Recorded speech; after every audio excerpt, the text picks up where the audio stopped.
Par Peter Danoff. La conscience humaine franchit 3 étapes. Elle passe de l'essentiel, représentation des principes de la vie, au substantiel, reproduction de la loi vitale et enfin au matériel, réalisation des faits vitaux. La réunion des expériences personnelles, des acquisitions individuelles et collectives, contribue à la promulgation d'une loi générale qui relève de l'humanité entière. Un concept positif basé sur cette science expérimentale ne permet aucun doute car celui-ci ne peut être que le reflet d'une ignorance momentanée de petits enfants non encore parvenus à la maturité spirituelle, mais dont la conscience s'éveillera et s'épanouira lentement. Cette loi est-elle automatique? Fonctionne-t-elle comme un instrument mécanique? Est-ce l'ensemble des articles d'un code rigide? Non, c'est la résultante d'une substance vivante et, seule, des êtres intelligents doués d'une conscience qui a fait passer la réalité des faits dans les lois,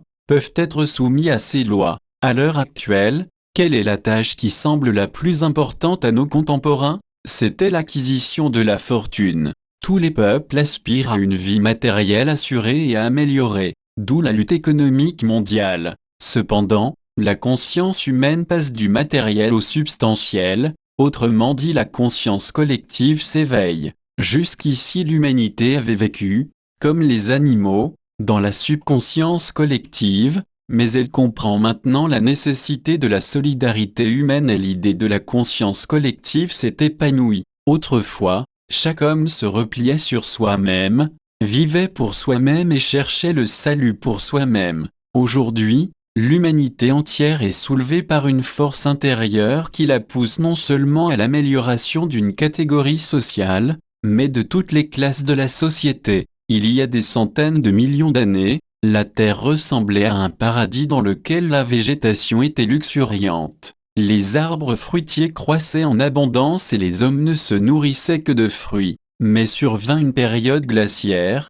provoquée par certaines causes physiques, alors la fertilité du sol diminuant, les hommes tuèrent des animaux pour manger leur chair et alors, la lutte fratricide commença. Non seulement la généralité des hommes ne comprend pas le sens de la vie, mais les religionnistes eux-mêmes, qui se prétendent les éducateurs, les guides spirituels de leurs semblables, font preuve de la même incompréhension. Paul rappelle qu'il était tourmente, comme tout être humain, par une épine enfoncée dans sa chair, tant que cette épine ne sera pas enlevée. L'homme ne pourra vivre une vie raisonnable basée sur les directives de sa conscience qu'enseigne donc la Bible, demandait un marchand anglais à un prédicateur qui lui répondit d'une manière abstraite. Non, dit le marchand, précise-moi, par des exemples concrets, la nature de son enseignement. Achète ce livre sacre, dit le prédicateur, lis-le attentivement et tu apprendras beaucoup de choses.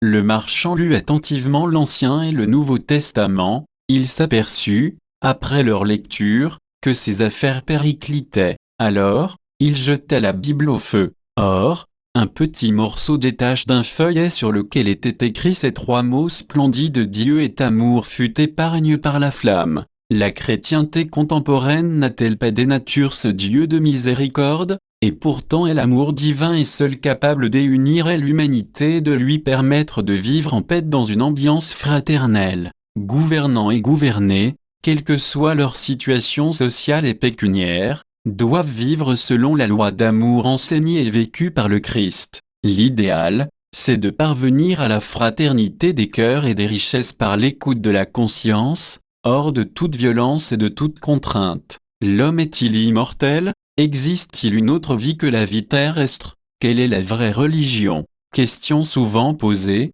mais secondaire. Seul l'amour divin peut améliorer le sort de l'individu dans le présent et l'avenir, amour qui doit s'étendre à tous les êtres sans distinction de race, d'opinion, de nationalité et de religion, hors de la famille légale. Quand il sera imprègne de cet amour, ses yeux se dessilleront, la lumière lui apparaîtra et il connaîtra alors la vérité. Celui qui aime, perçoit des qualités invisibles chez les autres, tandis qu'au contraire celui qui n'aime pas, ne voit que des défauts, chez son prochain. Un sentiment d'inquiétude, mêlé d'angoisse, saisit actuellement riches et pauvres, religionniste et incroyant. Pourquoi ces alarmes? À notre époque, la foi véritable n'existe pas, elle est supplantée par la croyance, et si les chrétiens modernes subissaient les persécutions des chrétiens primitifs, ils abjureraient une religion facilement acceptée parce qu'elle est exempte de représailles.